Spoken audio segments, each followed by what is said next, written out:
arrintaasu iima soo jiidan faan oo keli ah, waxay kaloo ii soo jiiday in la ii dallacsiiyo guryo jebin iyo baabuur jebin.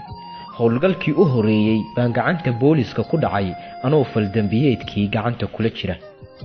3 maalmood markaan xirada booliska ku xirnaa baa askari waardiye ahaa magacaygii oo warqad ku qoran inaadiyey oo waliba raaciyey soo bax alaabtaadana soo qaado.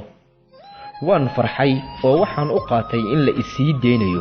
markaan iridda ka soo baxay baa 4 nin oo madaxu u duuban yahay i kala boobeen. mid ka mid wuxuu madaxa ii gashay kiish madow, 2 kalena waxay igu boobeen jeebo.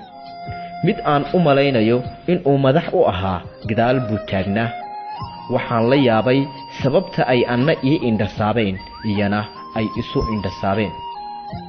markii dambe waxaan u fahmay in iyagu isku indhasaabayeen si aan looga argudan, anna la ii indhasaabayo si aanan u garan meesha la ii geenayo.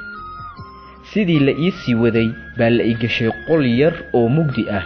markaan gudaha u galay baa jeebadii la iga furay, kiishkii madaxa iigu jirayna la iga saaray.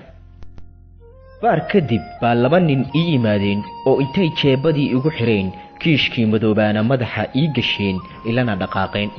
waxay ii gasheen guri hool ah oo meel kaste nal cad oo weyne ka suran yahay oo cirbadii dhulka ku dhacdaa la arkayo. markaan milicsaday waxaan ku arkay dhoobo adag, ciid tamuux ah, jeesto qoyan, mitir kala jaad ah iyo waxyaabo kale.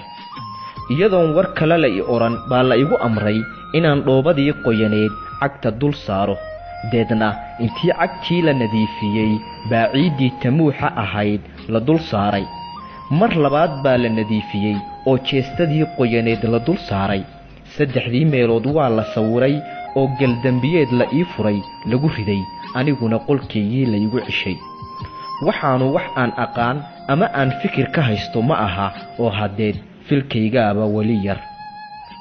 waqtiga raadkayga la cabirayay waa 12kii duhurnimo.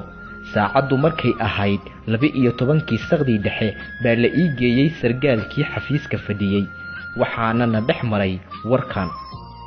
sargaalkii ayaa yidhi, yarow magacaaga oo 3 sheeg. eedaysane ayaa ku jawaabay, magacaygu waa Ciilqabe Nuur Giirin. sargaalkii ayaa mar labaad weydiiyey, intee jirtaa? eedaysane ayaa ku jawaabay 14 sano. sargaalkii ayaa weydiiyey, bombada yaa kuu soo dhiibay? eedaysane ayaa ku jawaabay, bam waa maxay?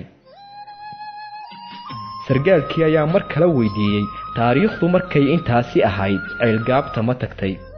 eedaysane may. waxaan hubsaday in qoortaydu siriqi ku jirto, laakiin doorasha ma haysto, oo haddaanba damco inaan wax sheego wax aan ogahay ma jiraan. waxaan goostay inaan runta iska sheego, waxaana idhi, niyahow haddaan runta kuu sheego may caawinaysaa? sargaalkii intuu farxay oo kurkuursaday buu yidhi, haa, ballan baan kaa qaadayaa inaan ku caawiyo haddaad si fiican oo daacad ah iigu warantid. eedaysane ayaa yidhi, anigu waxaan ahaa tuug haweenka boorsooyinka kala carara. gabar baabuur caasi ah ka soo degatay baan boorso ka goostay oo kala cararay. markaan meel cidlo ah marayo baan furay, waxaanan weligay arag. xaanshiyo iyo lacag baana ka helay. wixii kaloo dhan ma danaynin ee lacagtii baan la cararay. sargaalkii ayaa yidhi, gabadhii ma garanaysaa haddaad aragto? eedaysane ayaa ku jawaabay, waa suuragal inaan garto wejigeeda. sargaalkii ayaa mar kale weydiiyey, baabuurkii ma taqaan mise garanaysaa haddaad aragto? eedaysane ayaa ku jawaabay, may. sargaalkii ayaa weydiiyey, cid carrada joogtay oo aad garanaysaa ma jiraan? eedaysane ayaa ku jawaabay, may.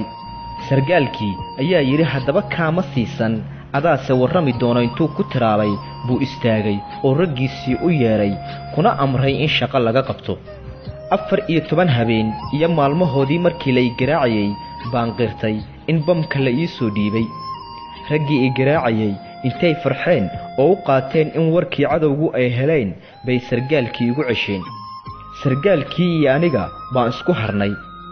waa nin madow, waa ninkii hadda ka hor aan kulannay. naxariis marna ka filan maayo, laakiin markaan nafba ma rabo oo waxaan ba jecelahay in la idilo ama la ixiro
كده وبهدلي